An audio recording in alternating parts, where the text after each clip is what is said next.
親方にはまだ早いとか言われたんですけど、一番最初はもう修行をなめてて、3年で僕は帰るみたいなことを言ったり、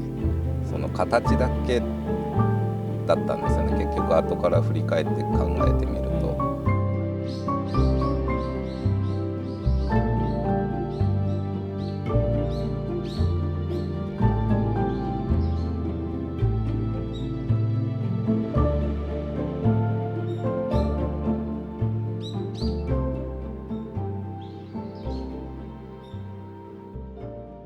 じゃあ今日は第1回目の記念すべきゲストというのが登場人物熊谷さんということでよろしく、よ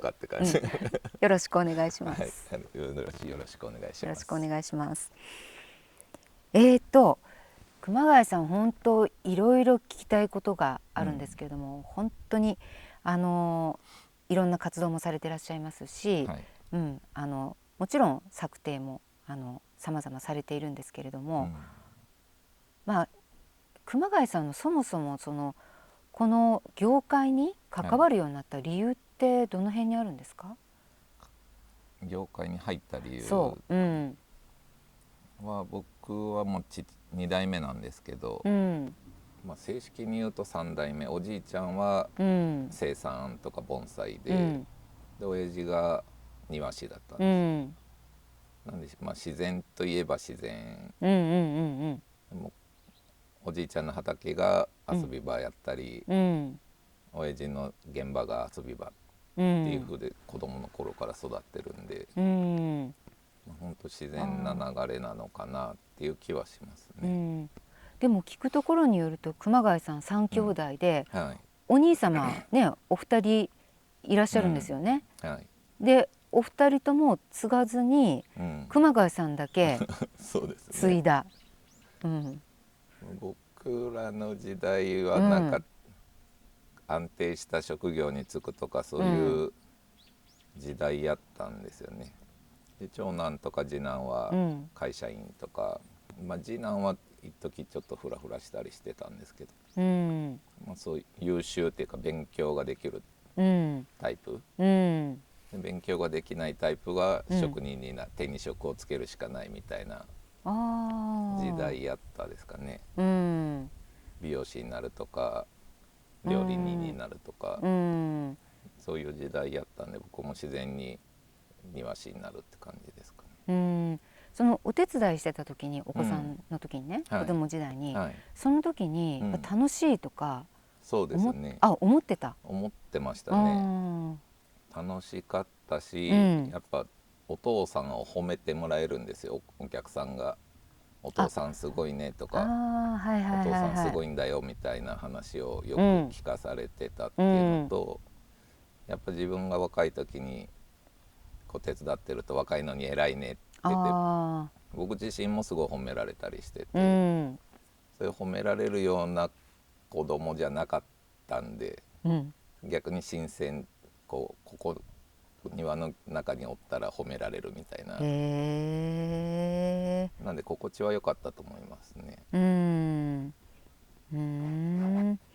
で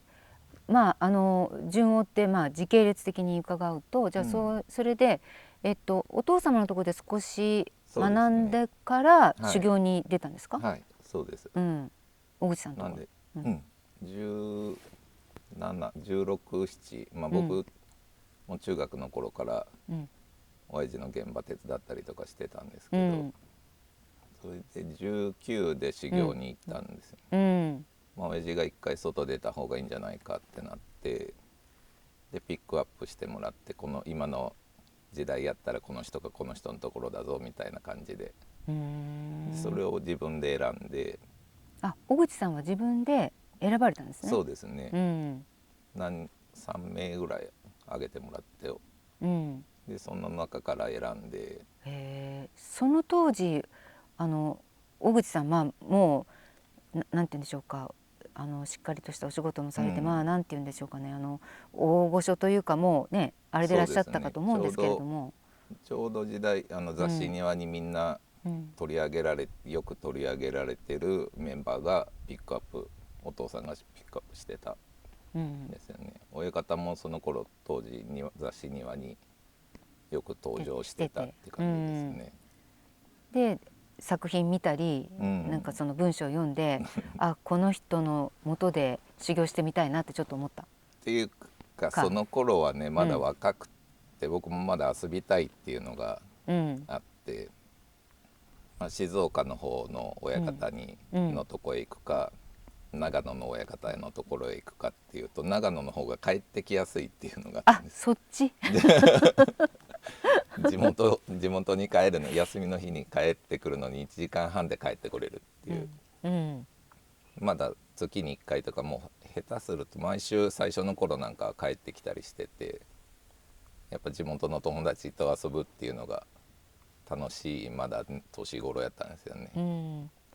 じゃあ作風とかよりもじゃなくてその遊びの方優先で選ぶっていう結果良かったんですけど、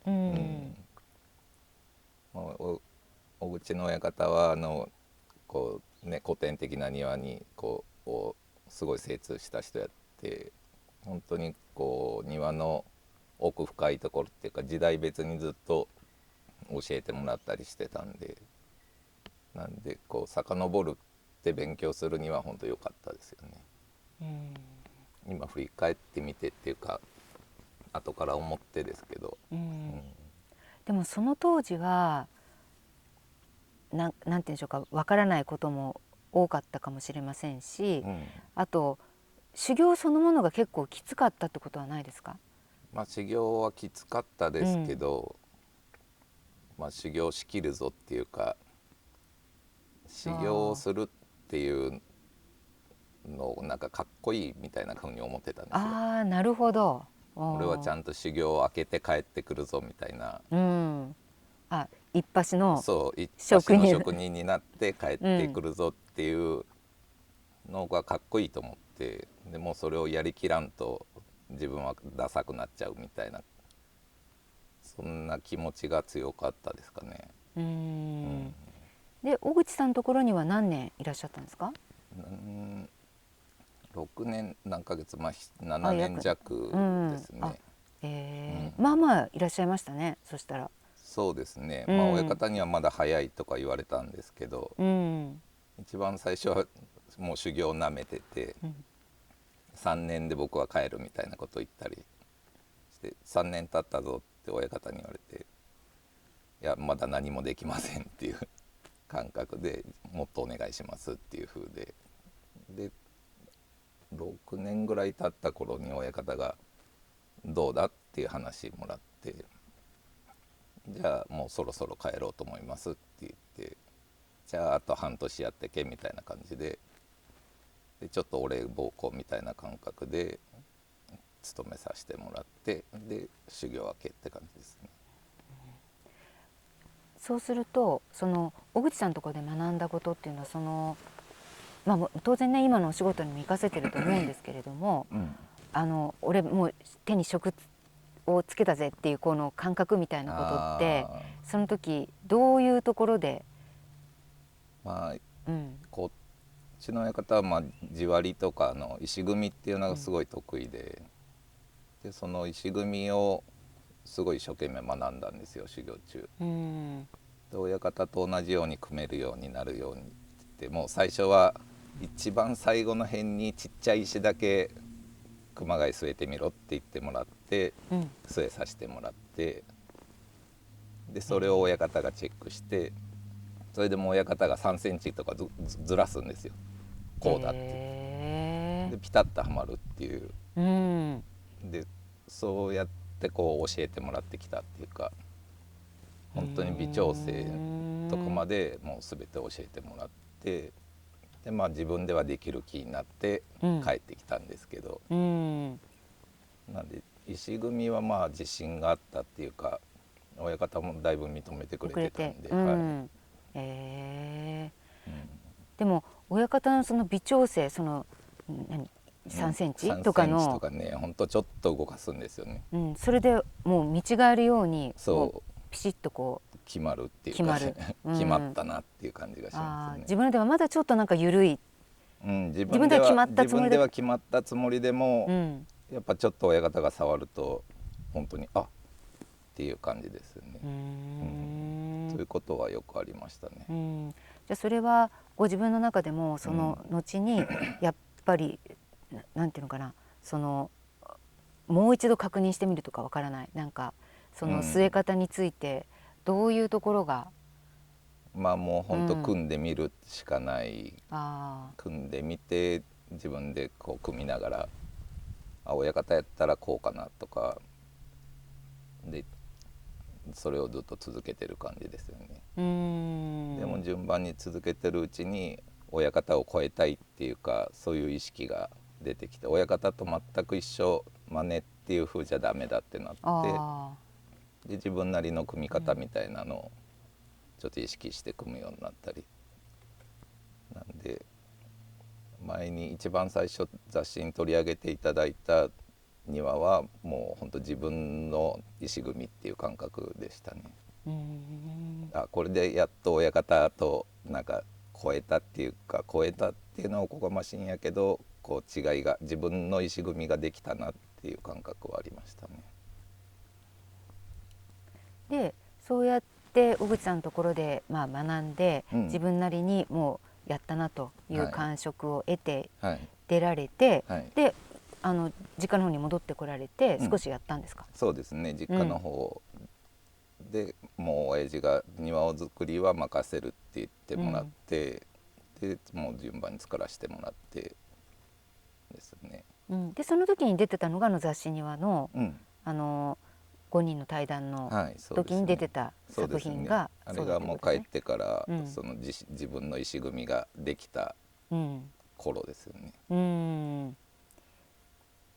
ですけどその後そう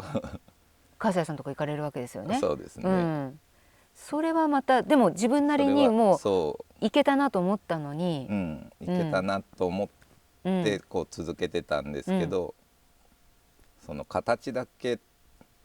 だったんですよね。結局後から振り返って考えてみると、なんか一生懸命作ってもお客さんは喜んでいただくんですけど、自分の中で本当に満足がいかないっていうか、達成感の喜びはあるけど、本当の喜びがないっていうか、なんかモヤモヤしたものが残ってて、それがもう全く何か分かんなかったんですよ。でその頃に雑誌庭でうちの親方と笠井勉さん、沼津の、今でこそ恩師なんですけど、その人との対談の会話の中で石を据える行為のことを言ってるんだっていう言葉が、笠井さんの言葉があって、その行為のことはっていうのは何なんだっていうのが自分の中で理解できなくて、今までずっとこう石を組んでいくっていうその形で覚えてきてやってきたのが、その石を組むっていう行為のことっていうのが理解できなかったんですよ。でその本物の庭とか何をするのにもその行為っていうか自分の中にあるものを据えるんだっていうことだと思うんですけど、それがその当時は理解できなくて、それで笠井さんとその当時天演技塾っていうのがあって、天演技塾は天演協会の日本天演協会の天演技塾っていう、全国からこう講師の方に教えてもらいに行くっていうのがあって、それの講師が笠井さんだった。でこれはチャンスっていう風で会いに行けるっていう風でそれに参加して、で参加してそういう話をした時に、それはそうだよって、お前自分のものを作ってないからっていう話をもらって、それはドンピシャだったわけですね。ドンピシャですね。で親方の形だったりとか、自分の形にしたつもりだったけど、ただやっぱ形を作ってただけっていう、でその自分の思いみたいなこう精神性みたいなものがまだ入れれてなかったんですね、その当時で。それいうのことに気づき出したってことで、それでまあ、笠井さんのところで。そうで笠井さんのところにそういう夜義塾の作業が終わった後に夜話をしに行って、話聞いてもらって、まあ、やる気があるんだったら誘ってやるで来いっていうふうに言ってもらって、でいろんなふうにこうお手伝いに行ったりとか、特別庭園研究会っていうのがまたあって、そっちの方にも読んでもらえるようになって、でそれで覚えていったっていうか考えれるようになっていったって感じですね。じゃあ自分のお仕事は自分のお仕事でやりながら、笠井さんのところにまあ何でしょう、まあ、社会人大学院じゃないですけどそんな感じでそうですね、まあ、外弟子みたいな感じですね。こううちに入って弟子入りするっていう感覚じゃなくて、もうほんと通ってこう教えていただくっていう形をとってもらってですね。でその当時多分いろんな方々がその外弟子的にいらっしゃってたんじゃないかと思うんですけど、例えばどんな方が？その当時は僕ら一番若手だったんですよ。で神奈川の川崎さんとか、もう山岡の岡山の方とかいろんな、もう本当に各地から親方、もう僕からしたら大御所の親方レベルの人たちがみんな笠井さんのとこに集まってたって感じですね。その中の一番若手が僕ら。でその時はもちろん技も教えていただけるっていうのはあると思うんですけど、その他にそういったなんでしょう、精神性を鍛えるっていうのかな、わからないですけど、そういうことって例えばどういうことをしたんですか？まあその集まった時とかは昼間は作業するんですよ。何かこうインスタレーションの作品を作る場合もあったし、実際庭を作るっていう時もあって、でその昼間作業をして夜ご飯食べた後にみんなで議論大会みたいな感じになって、だいたい笠井さんがお題を出してくれて、自然と人工とはとか、あと、まあ、本物の庭は何だとかどうなんだって言って全員に質問して答えをみんなに言わせるっていうか考えさせるっていうことをしてきて。それは仕事の後に仕事の後ですね。やるんですか、そんなのみんなで本物の庭とは何だとか言って、お前にとって本物の庭は何だってそれに答えないといけなくて、なんで普段からもう考えてないと答えれないんですよね。そうですね。最初の頃はもう全く答えれなくて、自分の中で本物の庭って庭やしみたいな感じで分かんないんですよね。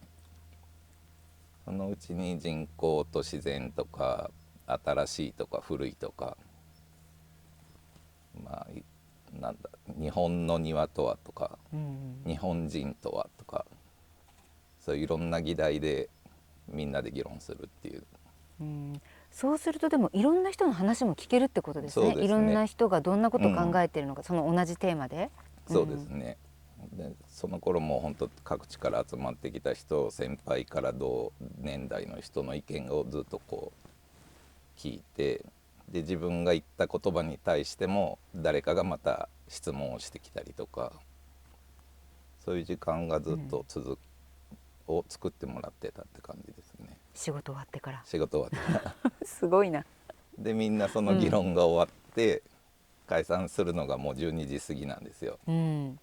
でそっからまた同年代であれはどうなんだこれはどうなんだってこうもう寝室っていうか部屋に帰ってからまた明け方まで話して、でまた朝から仕事をするみたいな、そういう時でしたね。暑い時代ですね。暑い時代ですね。でももうそれが楽しくて、それを求めて本当行ってたんで、全然苦でもなく本当に楽しみで行ってましたね。